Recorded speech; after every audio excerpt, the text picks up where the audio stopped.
Hello students, welcome all of you in my class. I am Prasad Bhatt, Computer Science faculty. Dear student, today I am going to start an interesting topic named Boolean algebra. Let's start. What is Boolean algebra? Boolean algebra क्या होता है?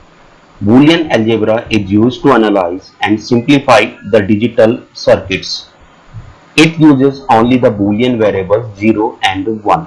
It is called as binary algebra or logical algebra or switching algebra. Boolean algebra was invented by George Boole in 1854. Boolean algebra क्या होता है? देखिए, जिसमें 0 और 1 यानी कि जिस अलजेब्रा में हम लोग केवल दो सिग्नल का यूज करेंगे 0 एंड 1, उसको बूलियन अलजेब्रा कहा जाता है। इस बूलियन अलजेब्रा को 1854 में जॉर्ज बूले ने डेवलप किया था। उन्हीं के नाम से बूलियन अलजेब्रा पड़ा है। देखिए, नाम से ही बूलियन, बूले से ही बूलियन वर्ड बना है, यानी कि बूलियन बीजगणित। तो जॉर्ज बूले ने अपनी इस बूलियन अलजेब्रा में लॉजिकल स्टेटमेंट्स का यूज किया था, यानी कि प्रपोजिशनल स्टेटमेंट का यूज किया था। तो लॉजिकल स्टेटमेंट क्या होते हैं? जैसे मैं एक एग्जांपल ले लेता हूं, आर यू पास्ट। हमारा क्वेश्चन है आर यू पास्ट। अब इस क्वेश्चन के दो पॉसिबल आंसर हो सकते हैं, या तो यस या तो क्या होगा, नो। इसके अलावा कोई भी आंसर नहीं हो सकता, यानी कि क्या आप पास हैं, या तो हाँ होगा या तो क्या होगा, ना होगा। यानी कि केवल दो पॉसिबल आंसर्स हैं। इसी यस को हम लोग 1 बोलते हैं और नो को क्या बोल लेते हैं, 0। इसी 1 को क्या कहा जाता है, ट्रू कहा जाता है, और 0 को क्या कहा जाता है, फॉल्स कहा जाता है। तो फिलहाल जो जॉर्ज बूले ने अपनी इस बूलियन बीजगणित में या बूलियन अलजेब्रा में इन्हीं लॉजिकल स्टेटमेंट्स का यूज किया था। तो जो ये वेरिएबल्स यूज होते हैं इस बूलियन अलजेब्रा में 0 और 1, इनको हम लोग बोलते हैं बूलियन वेरिएबल्स। यानी कि बूलियन अलजेब्रा में केवल बूलियन वेरिएबल्स 0 और 1 का ही यूज होता है, इसके अलावा किसी भी चीज का यूज नहीं होता है। जॉर्ज बूले ने जब ये लॉजिकल अलजेब्रा या बूलियन अलजेब्रा डेवलप किया था, तो ये उसका केवल थ्योरेटिकल हमें नॉलेज दे पाए थे, लेकिन प्रैक्टिकली इसको पहली बार यूज करा था 1938 में। एक और इंजीनियर हुए जिनका नाम था क्लॉड ई सेनन। तो क्लॉड ई सेनन ने फिर 1938 में इस बूलियन अलजेब्रा के लॉज को स्विचिंग सर्किट यानी कि टेलीफोन स्विचिंग सर्किट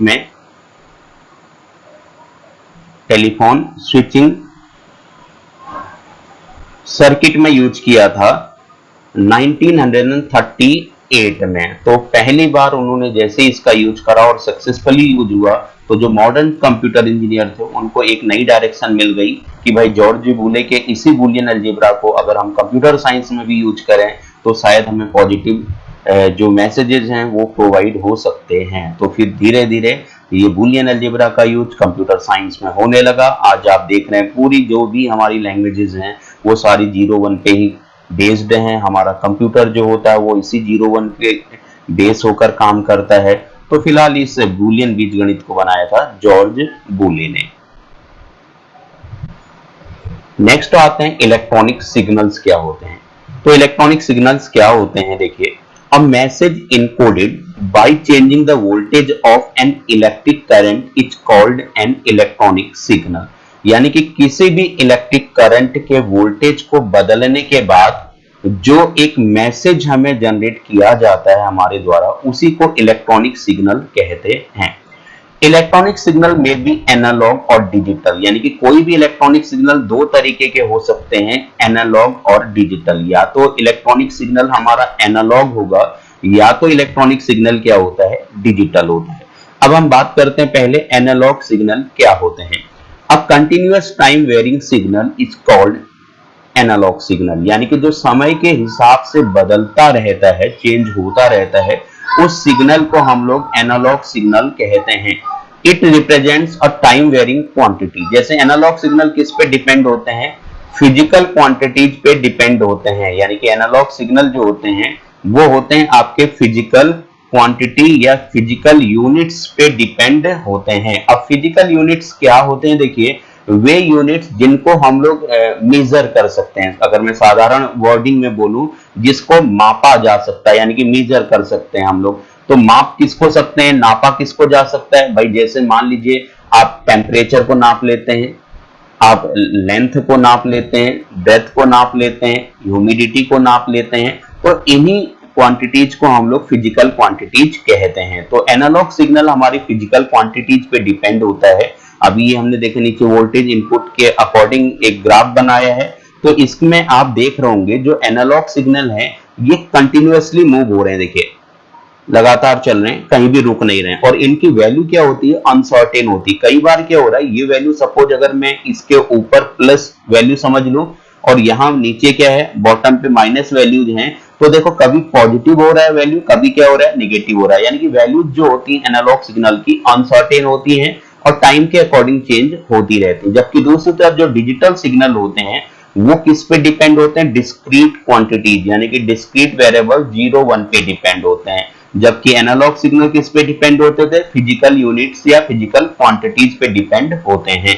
फिर एनालॉग सिग्नल जो होते हैं वो कंटिन्यूअस होते हैं, जबकि डिजिटल सिग्नल क्या होते हैं, नॉन कंटिन्यूअस होते हैं, यानी कि लगातार नहीं चलते हैं, रुक रुक कर चलते हैं। देखिए एक बार 1 हुआ फिर 0 आया, 0 यानी कि बेस पे आ गया यानी कि रुक गया, फिर यहाँ पे चला है फिर रुका है, फिर चला है फिर रुका है, यानी कि ये रुक रुक कर चलते हैं। जबकि एनालॉग सिग्नल क्या होते हैं, हमारे कंटिन्यूअसली ट्रेवल करते हैं।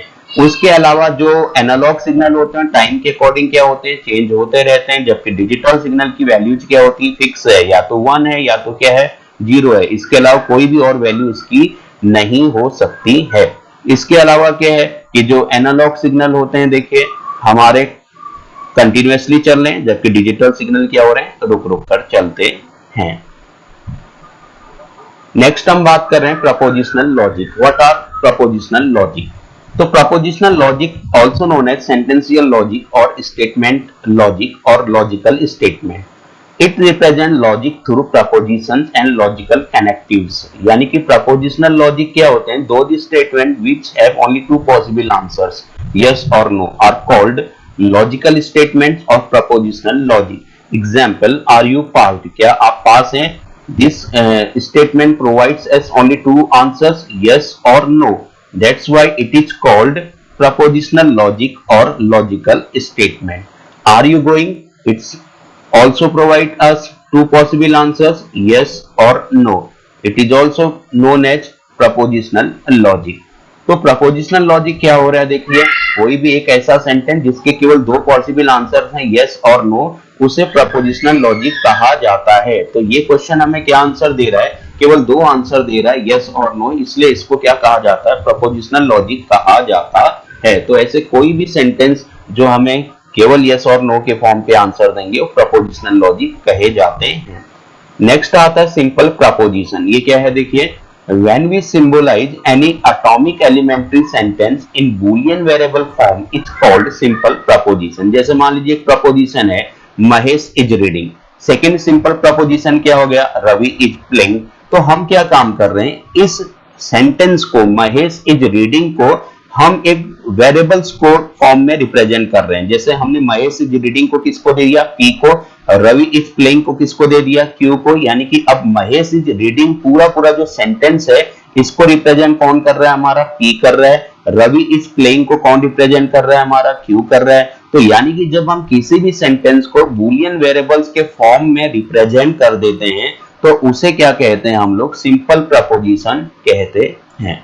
नेक्स्ट आएंगे हम लोग कंपाउंड प्रपोजिशन में। कंपाउंड प्रपोजिशन क्या होता है, देखिए when we combine two or more than two preposition with each other through logical connectives or logical operator is called compound preposition। compound क्या होता है, देखिए आपने प्रोग्रामिंग में भी पढ़ी होगी, C++, जावा में कंपाउंड सेंटेंस। कंपाउंड सेंटेंस क्या होते हैं, जब दो या दो से अधिक सेंटेंस आपस में जुड़कर एक सिंगल सेंटेंस बनाते हैं तो उसे क्या बोलते हैं, कंपाउंड सेंटेंस।